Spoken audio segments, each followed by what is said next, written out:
Hello, friends. The 945th day of the war between Russia and Ukraine continues. Yesterday, Ukraine announced the advancement of the Ukrainian Armed Forces near Vovchansk in the Kharkiv border area. And the main intelligence directorate of Ukraine announced that the aggregate plant, which had been the subject of months of fighting, had been liberated. Let me remind you that the Russians began to enter the aggregate plant back in May, and since June, the defense forces have formed an operational encirclement of the plant, taking the approaches to it. According to intelligence during the operation, in some cases, special forces engaged in hand-to-hand combat with the enemy. Also, prisoners were taken during the work, the main intelligence directorate reported. Apparently, in retaliation, the Russians began actively shelling the complex of buildings on the territory of the aggregate plant with heavy flamethrower systems. Footage of the corresponding shelling is being distributed in the Russian segment. I would also like to note that today Vovchansk is mostly ruins, the retention of which is costly for both sides. Ukrainian units are also attacking Russian positions in Staritsa. Here, the Ukrainian Armed Forces managed to advance and take several strongholds in this area. In the area of Hlyboke, units of the Ukrainian Armed Forces were able to reach the center of the settlement in a series of attacks. In response, the Russian command launched a counterattack on the flank of the advancing units of the Ukrainian army. Despite the advance, the Ukrainian Armed Forces have not yet managed to turn the tide of the battle for the village in their favor. Russian artillery and aviation are actively hitting the positions and communications of the Ukrainian forces in Lipsy, creating additional difficulties for the Ukrainian group here. Meanwhile, Russian troops entered the eastern outskirts of Vuhledar, the extreme point of Ukrainian defense in the south of the Donetsk region. This was confirmed by a soldier with the call sign Alex, who published a map with the designation of this area.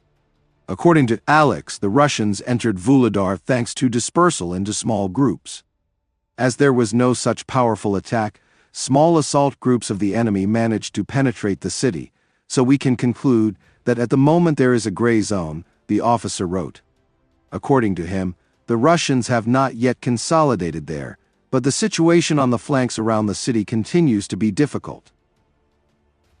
Let me remind you that earlier it became known that the Russians broke through to the west of Vuhledar in the northern direction and ended up about a kilometer from the key highway to Bohoiavlenka. This creates a threat of encirclement of the city, since the other roads leading to Vuhledar have already been cut off. Recently, the Russians crossed the highway that led to the northeast through Vodiane. Also, from the side of Vodiane, there are attempts to approach the highway to Bohoiavlenka from the east. This is facilitated by the loss of control over the Yuzhno-Donbasska 3 mine. Yesterday, the enemy published a video with their flags from the central part of the mine.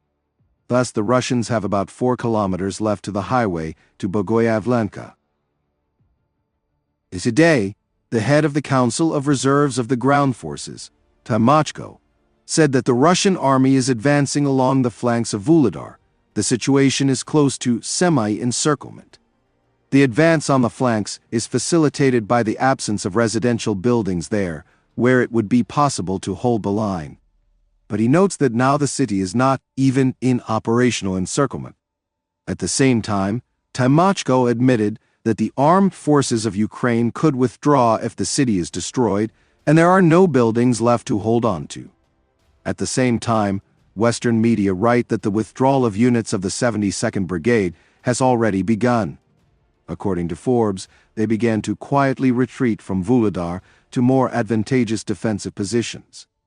I got the impression that Ukraine is gradually withdrawing its troops in order to surrender territory to Russia, noted OSINT analyst Andrew Perpetua. The publication suggests that Ukrainian forces could be withdrawn north of Vuhledar, to the village of Bohoiavlenka. Forbes believes the primary reason for the retreat from Vuhledar, which the Ukrainian Armed Forces had successfully held since the start of the full-scale war, was Kiev's operation in the Kursk region.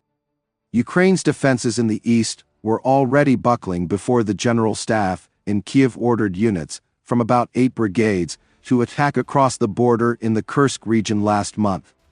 Now the defenses are buckling faster, the article says. The significance of the loss of Vuhledar, if it happens, could be great. The Russians tried to take this city for a long time, but suffered heavy losses. The main reason is that Vuhledar is located on a hill, around which there is mainly steppe territory, extremely vulnerable to drones and artillery. The city itself is built in such a way that it is easy to defend a minimum of private sector and many capital multi-story buildings, as well as enterprises that have been turned into fortified areas. The situation began to change not in favor of the armed forces of Ukraine after the Russians pushed through the defense northeast of Vuhledar in the area of Novomikhailivka and then Kostianivka. Later, Vodiane fell, and Prechystivka to the west of Vuhledar. All this happened synchronously with a relatively rapid advance in the Pokrovsk direction and to the south of it. That is, the deterioration of the situation in Vuhledar is directly related to the general crisis of the front in the middle and southern parts of the Donetsk region. The head of the Center for Countering Disinformation, Kovalenko, named one of the reasons for the problems in Vuhledar as Russia's massive use of guided aerial bombs, which destroyed many buildings in the city. Now, if Russian troops capture the city, they will be able to push the Ukrainian armed forces away from their strategically important logistics in the south of Ukraine. In particular, 20 kilometers to the east of Vuhledar, there is a major railway line that connects Donetsk and Mariupol with Crimea, Zaporizhzhia and Kherson regions. I would like to finish the video with the words of the President of the Czech Republic, Petr Pavel. This is what I am constantly trying to convey to you.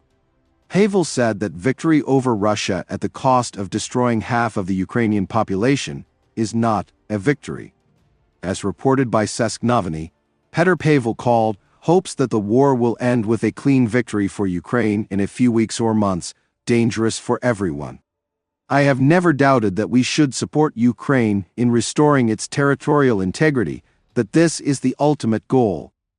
We just have to be realistic about the time frame and the cost of achieving this goal, Pavel added. Friends, this channel exists solely thanks to your support. If you have the opportunity and desire to support the channel, I will be very grateful to you. Thank you very much and see you in the next video.